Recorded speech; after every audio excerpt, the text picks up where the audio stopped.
네, 디도서 2장 같이 보겠습니다.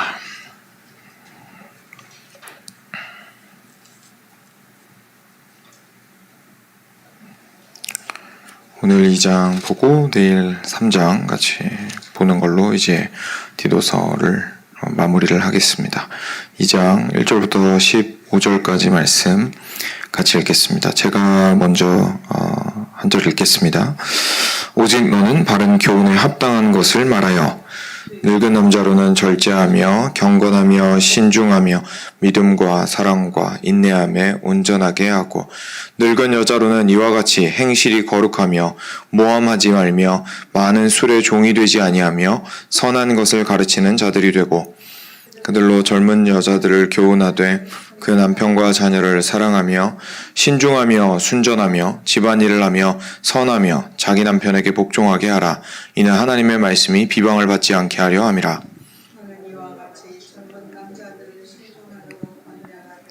범사에 내 자신이 선한 일에 본을 보이며 교훈에 부패하지 아니함과 단정함과 책망할 것이 없는 바른 말을 하게 하라. 이는 대적하는 자로 하여금 부끄러워 우리를 악하다 할 것이 없게 하려 함이라. 종들은 자기 상전들에게 범사에 순종하여 기쁘게 하고 거슬러 말하지 말며 훔치지 말고 오히려 모든 참된 신실성을 나타내게 하라. 이는 범사에 우리 구주 하나님의 교훈을 빛나게 하려 함이라. 모든 사람에게 구원을 주시는 하나님의 은혜가 나타나 우리를 양육하시되 경건하지 않은 것과 이 세상 정욕을 다 버리고 신중함과 의로움과 경건함으로 이 세상에 살고 복스러운 소망과 우리의 크신 하나님 구주 예수 그리스도의 영광이 나타나심을 기다리게 하셨으니 그가 우리를 대신하여 자신을 주심은 모든 불법에서 우리를 속량하시고 우리를 깨끗하게 하사 선한 일을 열심히 하는 자기 백성이 되게 하려 하심이라. 함께 읽겠습니다. 너는 이것을 말하고 권면하며 모든 권위로 책망하여 누구에게서든지 업신여김을 받지 말라. 아멘. 네. 여러분 가신 혹시 성경책으로 보고 계시다면 아마 그 문단을 표시하는 동그라미가 15절에 있는 게 보이실 텐데 15절부터 이제 내일 이어지는 3장 내용으로 보시면 되겠습니다. 그래서 오늘은 1절부터 14절까지 같이 좀 보겠습니다. 어제 말씀드렸던 것처럼 이제 디도라는 목회자에게 이제 바울보다는 젊은 거죠. 얼마나 많이 젊었을지는 잘 모르겠지만 바울보다는 젊었던 이 목회자에게 그리고 아마 목회를 시작한 지 얼마 되지 않은 이 목회자에게 바울이 쓴 목회 서신이 되겠습니다. 여기에서 이제 어제 저희가 함께 살펴보았던 내용들은 장로와 감독, 그래서 그 두 가지가 같은 의미라는 것을 저희가 알아보고 난 이후에 거기에 나오는 자질들을 통해서 하나님께서 왜 그렇게 우리가 삶 가운데에서 있어야 하는 윤리적인 그리고 도덕적인 기준들을 그렇게 높이 책정을 하셨는지를 좀 살펴보았습니다. 오늘도 거기에서 어떻게 보면 이어지는 내용입니다. 1절이 이렇게 말하고 있습니다. 오직 너는 바른 교훈에 합당한 것을 말하여. 그리고 늙은 남자로는 늙은 여자로는 젊은 여자들을 하면서 그리고 젊은 남자들을 그리고 마지막에 종들을 이라고 하면서 이제 구체적으로 각 그 사람들에게 이렇게 남녀 그리고 각자 처한 어떤 연령대나 이런 것을 따라서 분류를 한 이후에 교훈하는 것을 저희가 볼 수가 있습니다. 여기서 첫 번째 오직 너는 바른 교훈에 합당한 것을 말하여 라고 이야기하는 것에 저희가 좀 집중을 해볼 필요가 있는데요. 앞부분에서 그 크레타 섬에 있는 사람들이 평판이 안 좋다고 말씀을 드렸죠. 그래서 1장 12절에 그레데인들은 항상 거짓말쟁이며 악한 짐승이며 배만 이유는 게으름뱅이라 라고 그 당시 이렇게 돌던 말을 인용을 해가면서까지 지금 그 디도가 처해 있는 상황이 주변 상황이 좋지 못한 문화를 가지고 있는 상황이라는 것을 이제 인지를 시켰습니다. 그리고 실제로 그 디도가 섬기고 있었던 그레데 그 교회 안으로 그런 바르지 않은 가르침을 가르치는 사람들이 들어와서 잘못된 가르침들을 많이 가르치고 있었습니다. 그렇기 때문에 더 그랬는데, 그게 이제 어제 제가 나누지 않은 1장 뒷부분에 나오는 내용입니다. 그래서 제가 잠깐 읽어드리면 1장 10절에 불순종하고 헛된 말을 하며 속이는 자가 많은 중 할례파 가운데 특히 그러하니 그들의 입을 막을 것이라, 이제 이렇게 나오거든요. 그래서 할례파라고 부르는 사람들만 있었던 것이 아니라 그 다른 사람들도 허튼 소리 하는 사람이 많이 있었던 거죠.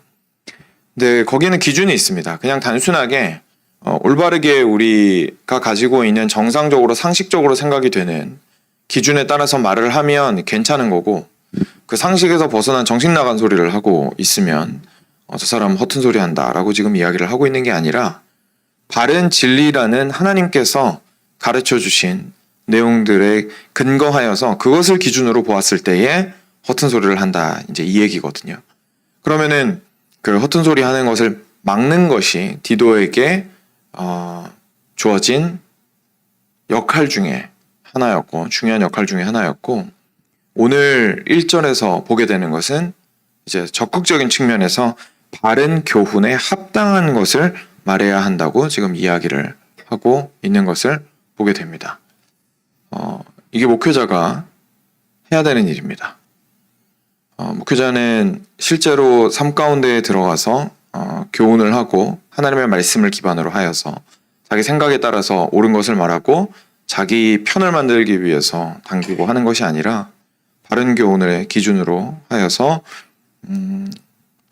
그 주변에 있는 잘못된 문화나 아니면 교회 안으로 들어오게 된 잘못된 가르침이나 이런 것들을 명확하게 분별한 이후에 올바른 방향으로 하나님의 뜻을 따라서 알고 살아갈 수 있도록 성도들을 돕는 것이 실제로 목회자가 해야 되는 일입니다. 그렇게 도우려면 어제 저희가 이렇게 그냥 넘어가긴 했지만 그들의 입을 막을 것이라 라고 이제 굉장히 강하게 표현을 하고 있는데, 잘못된 가르침이 교회 안에 있는 것에 대해서 아주 진지하고 신중하게 그리고 단호하게 행동해야 될 것에 대해서 지금 말씀을 하고 있는 것이고, 그리고 오늘 1절에서도 오직 너는 바른 교훈에 합당한 것을 말하여 라고 하시면서 정확하게 하나님의 진리에 입각한 말을 하는 것을 이렇게 뒤로 물러서지 않고 해야 되는 것에 대해서 아주 선명하게 저희 아이들한테 보여주고 있으시죠.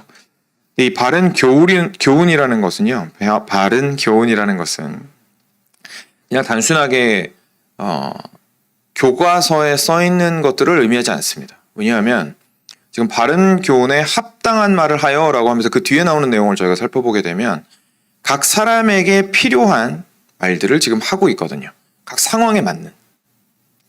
그래서 그 상황에 하나님께서 어떻게 말씀하고 계시고 하나님께서 생각하시는 선의 기준에서 어떻게 나를 판단하실지에 대해서 생각하는 걸 도와주는 일을 목회자가 해야 된다는 것을 지금 저희가 알 수가 있습니다.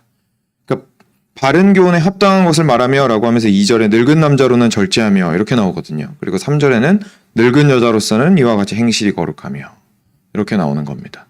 그렇기 때문에 바른 교훈을 전한다는 것은 단순하게 여기서 한 단계 더 나아가서 바른 교훈 자체만 전하는 것이 아니라, 더 쉽게 말하면 복음만 전하는 것이 아니라, 그래서 예수님 믿으면 만족하는 것이 아니라 그것에 합당한, 그러니까 이 바른 진리를 가지고 있다면, 바른 진리를 가지고 있는 사람이라면 어떤 말을 하는 것이 합당하겠는가라는 것에 대해서 생각을 한 이후에 실제 삶 가운데서 있는 일들에 대해서 합당한 교훈들을 할 수 있어야 된다는 이야기를 지금 하고 있는 겁니다.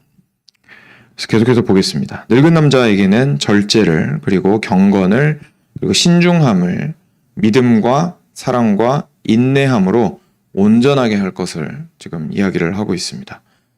늙은 여자에게는 행실이 거룩하고 모함하지 말고 많은 술의 종이 되지 아니하고 선한 것을 가르치는 자들이 되고, 그리고 혼자서만 있는 것이 아니라 젊은 여자들을 교훈하되 그 남편과 자녀를 사랑하며 신중하며 순전하며 집안일을 하며 선하며 자기 남편에게 복종할 수 있도록 도우십시오 라고 지금 이야기를 하고 있습니다. 근데 어제도 그랬던 것처럼 그 장로와 감독에게 이렇게 높은 수준을 요구를 하면서 마지막에 이는 능히 바른 교훈으로 권면하고 거슬러 말하는 자들을 책망하게 하려 함이라 라고 끝이 났던 것처럼 오늘도 이렇게 말하는 것 이후에 목적이 있습니다. 지금 늙은 남자와 늙은 여자들에게 이렇게 권면하는 이유가 있었습니다. 이는 하나님의 말씀이 비방을 받지 않게 하려 함이라. 결국 어제 나왔던 이야기랑 같은 겁니다. 하나님의 말씀, 바른 교훈으로 이렇게 교회가 올바르게 성장해야 하고 양육을 받아야 하는데 그것을 위하여서 우리 각 사람들이 남자든 여자든 나이가 많든 적든 각자 가지고 있는 그 죄악된 모습들이 있는데 그것들을 계속해서 깎아 나가면서 주님 앞에서 변화시켜 나가고 성장해 나가고 양육받아 나가면서 거룩한 모습으로 삶을 변화시켜 나감을 통하여서 결국은 하나님의 말씀이 올바르게 굽어지지 않고 전파될 수 있도록 하십시오라는 것이 아주 중요한 지금 포인트인 것이죠. 그래서 사랑하는 여러분, 하나님의 영광을 진지하게 생각할수록 자신의 삶을 진지하게 생각할 수밖에 없습니다. 왜냐하면 저희는 판단받는 것이 두렵기 때문에 그리고 실제로 어쩌면 저희가 그렇게 영향력을 많이 끼칠 수 있는 높은 위치에 있지 않다고 스스로 생각하기 때문일 수도 있겠지만 여러 가지 의미에서 자신의 삶을 개인이라는 울타리로 치고 그 안에서 일어나는 일에 대해서 상당히 관대한 측면이 많이 있습니다. 그리고 그게 공동체에 어떤 영향을 미치는지에 대해서는 많이 생각을 못하는 거죠. 하지만 성경은 그렇게 말하고 있지 않습니다. 각 개인에게 그게 꼭 리더십이어서가 아니라 오늘 나온 사람 지금 이분들은 리더십이 아니죠. 그냥 나이와 성별로만 지금 사람을 구분하고 있으니까요. 누가 되었든지 간에 그리스도를 믿는 사람이라면 이 경건함에 있어서 계속해서 성장해 나가야 하고 양육받음으로 말미암아 변화되어 나가는 삶이 꼭 필요한데 그 중에 중요한 이유 중에 하나가 오늘은 언급하지 않았지만 첫 번째로는 당연히 개인을 위해서일 거고요. 우리 모두가 하나님의 자녀들이니까 예수 그리스도의 장성한 분량에까지 자라야겠죠. 그런데 두 번째로 저희가 생각할 수밖에 없는 건 우리가 그토록 사랑하는 그리스도의 영광이 내가 어떻게 말하고 어떻게 행동하느냐에 상당히 달려있다라는 것을 알게 되기 때문입니다.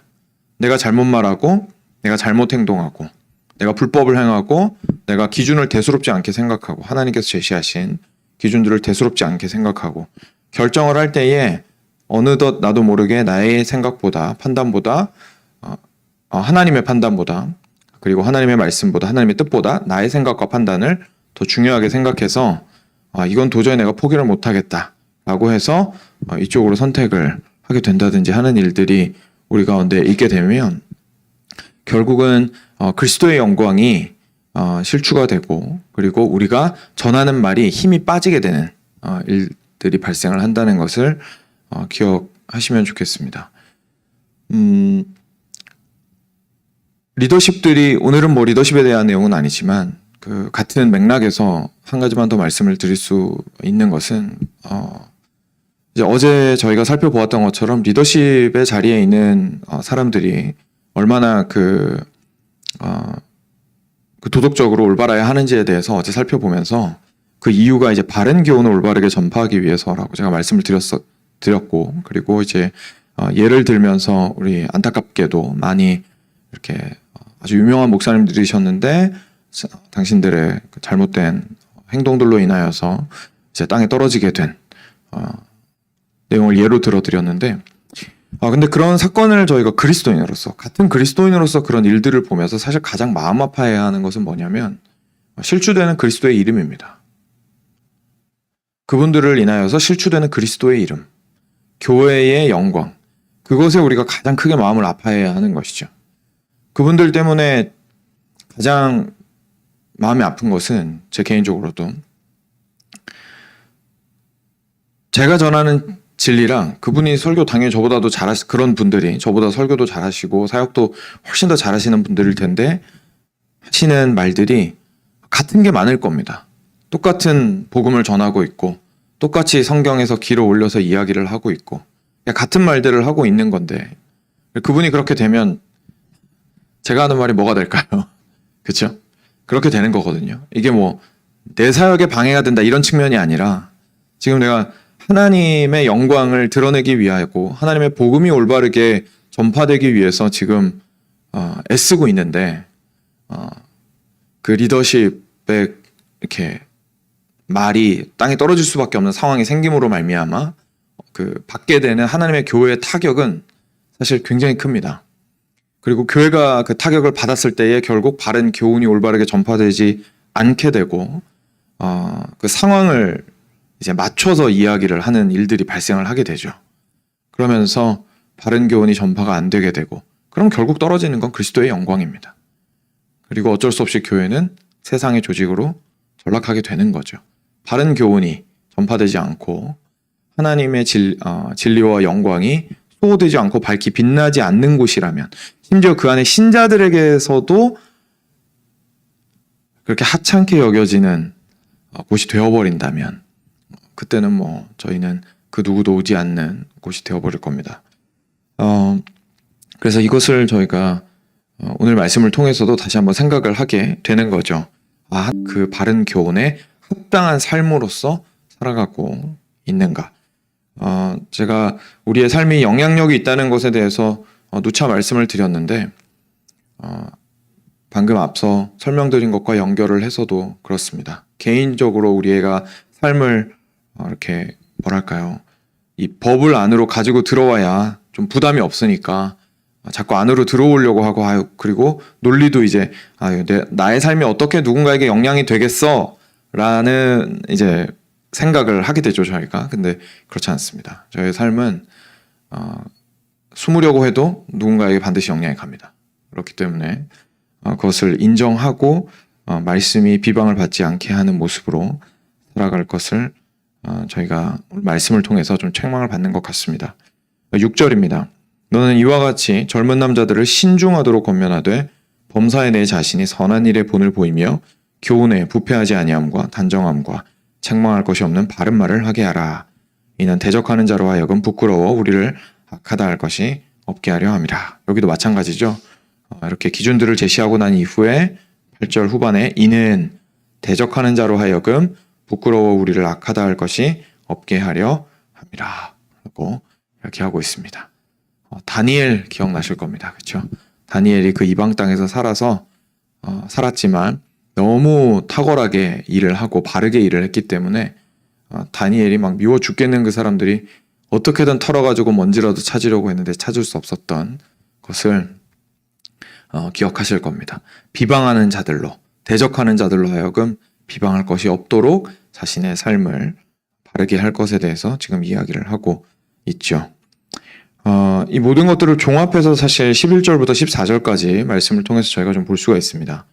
그래서 오늘 묵상을 하실 때 다른 부분에 많이 와닿으시면 그쪽에서 묵상을 하셔도 되겠지만 혹시 잘 모르시겠다면 이 11절에서 14절 말씀에 좀 집중을 해서 묵상을 하시는 것도 좋은 방법인 것 같습니다. 11절에서 14절 잠깐 보겠습니다. 모든 사람에게 구원을 주시는 하나님의 은혜가 나타나 우리를 양육하시되 경건하지 않은 것과 이 세상 정욕을 다 버리고 신중함과 의로움과 경건함으로 이 세상에 살고 복스러운 소망과 우리의 크신 하나님 구주 예수 그리스도의 영광이 나타나심을 기다리게 하셨으니 그가 우리를 대신하여 자신을 주심은 모든 불법에서 우리를 속량하시고 우리를 깨끗하게 하사 선한 일을 열심히 하는 자기 백성이 되게 하려 하심이라. 아멘. 여기에서 이렇게 나옵니다. 11절 우리 사람에게 구원을 주시는 하나님의 은혜가 나타났습니다. 모든 사람에게 구원을 주시는 하나님의 은혜가 나타났습니다. 여기까지는 저희가 알고 있는 복음에 대한 이야기입니다. 예수님께서 이 땅에 오셔서 순종하시고 죽으시고 부활하시고 십자가에 승천하시고 그리고 성령도 보내어 주시고 하는 저희가 복음 시리즈를 통해서 배웠던 복음에 대한 이야기들입니다. 그리고 그 복음에 대한 이야기들을 알게 되면 하나님께서 정말 은혜로 우리를 구원하셨구나 라는 것을 알게 되죠. 근데 이제 지난주 주일부터 제가 그래서 어떻게 할 것인가에 대한 설교를 하고 있는데 복음은 우리를 그때 말씀드렸던 것처럼 가만히 내버려 두지 않습니다. 왜냐하면 은혜라는 것 자체가 하는 일이 우리의 영혼을 변화시키고 감화시키는 것이기 때문에 그렇습니다. 하나님께서 복음을 우리에게 주시고 은혜를 받게 하시면 우리를 12절입니다. 양육하기 시작하십니다. 그 양육이라는 것은 결국 이제 어린 그리스도인이 커가는 것을 의미하게 되는 거죠. 우리가 교회에 나오고 예수님을 믿고 하는 것에 대해서 단순하게, 아주 단순하게 평면적으로만 딱 생각해서 줄을 쫙 그은 다음에 예수님을 믿지 않던 나의 삶, 믿은 이후의 나의 삶, 이렇게. 그래서 믿지 않다가 믿게 된 삶으로의 이동 이외에, 그 이동은 분명히 있습니다. 근데 그 이동 이외에 아무런 생각도 하고 있지 않다면, 그냥 그리스도인이라는 게 그냥 요 이동만 하고 나면 괜찮은 거다. 나 예수님 믿었으니까 됐다. 라고 생각하고 계시다면 은혜가 하는 일에 대해서 이해하지 못하고 계신 겁니다. 근데 이 은혜라는 게 뭔가 추가로 주어지는 게 아니에요. 구원과 함께 오는 것이 은혜입니다. 구원 자체도 은혜이고. 그러니까 무슨 말이냐면 구원을 받은 모든 성도들에게는 양육이 필요하다는 얘기입니다. 그리고 양육이 주어진다는 얘기입니다. 복음 안에서 계속해서 은혜는 작용하게 되고 성장하도록 합니다. 그래서 그렇게 양육을 하시는데 양육을 하셔서 어떤 모습을 가지게 하시냐면 경건하지 않은 것과 이 세상 정욕을 다 버리고 그리고 신중함과 의로움과 경건함으로 이 세상에서 살아가게 하시는 거죠. 갑자기 이 세상에서 에녹처럼 그냥 슉 하고 데리고 올라가시는 게 아니에요. 만약에 그리스도인으로서 믿는다라는 것이 그냥 안 믿었다가 믿는 걸로 그냥 이렇게 스위치만 바뀌고 끝나는 거라면 하나님이 어느 시점에 우리를 하늘로 데리고 올라가시면 그걸로 된 거겠죠. 그렇지만 그것이 아니라 오늘 여기 나오는 것처럼 이 세상에 살게 하십니다. 근데 이 세상에 살게 하시는데 삶의 모양을 완전히 다르게 하시는 거죠. 우리의 삶의 모양은 이 세상 정욕을 다 버리고 그리고 경건하지 않은 것들을 버리는 모습으로 드러날 것이고 이 세상은 아주 경솔하죠. 아주 경솔합니다. 제가 세상을 알아가면 알아갈수록 이 부분에 대해서 쉽게 어릴 때는 생각을 못했던 것 같은데 알아가면 알아갈수록 많이 느끼게 되는 것이 속히 보하려고 하고 아주 경솔하고 신중한 것을 비웃습니다. 진지한 것에 대해서 시간을 들여서 의미를 부여하고 자신의 에너지를 쏟을 줄 모르고 가벼운 것으로 즐거워하는 것에 그치는 것을 저희가 많이 보게 됩니다. 근데 신중함에 대해서 이야기를 하고 있습니다. 성경은 그렇게 이야기하지 않습니다. 세밀하게 말씀을 파고 들어가거나 삶의 의미에 대해서 질문을 하는 것에 대해서 아주 고리타분하고 쓸데없는 것으로 치부하는 음성이 더 많이 들리죠. 또는 조롱하는 목소리가 들리죠. 너만 그렇게 인생 진지하게 사냐라고. 그렇죠? 그렇지 않습니다. 온 세상에 다 뭐라고 해도 세상은 진지하게 살아야 되는 겁니다. 신중함에 대해서 하나님께서 말씀하고 계시기 때문이죠. 그리고 의로움. 저희도 당연히 이 부분에 있어서는 생각을 하게 되는 부분이죠. 이 땅은 불의로 가득 차 있습니다. 이 땅에서 말하는 의는 두 가지 의미밖에 없습니다. 법이랑 다른 사람의 눈입니다. 다른 사람 눈에 안 걸리거나 법에 안 걸리면 의로운 겁니다. 왜냐하면 안 걸리면 그냥 자기 하고 싶은 대로 하면 되니까요. 그리고 벌 받을 것도 없고 잘못됐다고 말하는 사람이 없기 때문이죠. 우리 그리스도인들도 그럴 수 있거든요. 결국 법만 두려워하고 사람의 눈만 두려워하고 실제로 법을 어기는 것에 대해서 진지하게 생각하지 않을 수 있습니다. 여기서 말하는 법은 이제 세상의 법도 저희가 존중을 해야 되기 때문에 세상의 법도 포함이 될 것이고 그리고 무엇보다도 하나님의 뜻에 대해서 저희가 아주 진지하게 생각을 하면서 의로운 삶을 살아가야겠죠. 그리고 경건함, 하나님을 향한 깊은 사랑과 그리고 끊임없이 우리가 하나님께로 나아가는 그 일들을 우리 삶 가운데에서 할 수 있어야 할 겁니다. 그렇지 않으면 이 땅과는 구분될 수도 없고 우리 안에 있는 이 우리를 변화시키고 양육시켜 가시고 그리스도의 모습으로 변화시켜 가시는 성령님의 그 사역을 방해하는 일밖에는 안 됩니다. 그래서 그 경건함에 있어서도 우리가 계속해서 양육받으며 훈련해 나가야 하는 것이죠. 이것이 이제 이 땅 가운데서 살아가는 삶에 대해서 바울이 아주 집약적으로 지금 디도에게 이야기를 한 것이고요. 13절에서는 소망에 대해서 이야기를 합니다. 이 땅 가운데서 살아갈 때 복스러운 소망과 우리의 크신 하나님 구주 예수 그리스도의 영광이 나타나심을 기다리게 하셨으니, 복스러운 소망을 가지고 이제 장차 예수 그리스도의 영광이 나타날 것이다 라는 소망을 가지고 이 땅 가운데서 살아갈 것에 대해서 권면을 하고 있습니다. 이게 구원이 우리한테 주시는 은혜가 있을 때에 우리 안에서 행하시는 일입니다. 이 땅 안에서 구별되게 살아가게 하시고, 그리고 이후에 오실 그리스도의 영광을 깊이 있게 소망하고 갈망하게 하시는 것이죠. 왜냐하면 다시 한 번 더 요약해서 14절에 말하는 거죠. 왜냐하면 그가 우리를 대신하여 자신을 주심은, 예수님이 죽으신 이유는 모든 불법에서 우리를 속량하시고, 그러니까 더 이상 불법에서 살지 않게 하시고 우리를 깨끗하게 하사 선한 일을 열심히 하는 자기 백성이 되게 하려 하심이라. 우리를 부르신 것이 그냥 천국 데려가게 하시려고, 그냥 내가 너 사랑한다라는 말 한 번 더 해주시고 싶어서 우리를 그렇게 구원하셨다는 것이 아니라고 너무 간단하게 생각하는 거고요. 예수님께서 이 땅 가운데 오셔서 당신의 목숨을 우리를 위하여 주신 이유는 우리를 당신의 바른 교훈을 따라서 잃어버린 깨끗한 삶과, 그리고 어느덧 잃어버린 하나님의 뜻을 회복하는 자기 백성으로서의 삶을 살아갈 수 있도록 부르신 겁니다. 그리고 그런 일을 돕기 위해서 디도를 세우신 거죠. 교회를 만드시고. 그래서 이 바른 교훈 안에서 가야 한다는 이 부르심은 저에게나 여러분들에게나 동일합니다. 그리고 저한테는 하나 더 이제 책임이 주어진 것이고, 왜냐하면 그걸 가르쳐야 되니까요. 그리고 교훈하고. 그런데 다른 모든 성도들 안에서도 오늘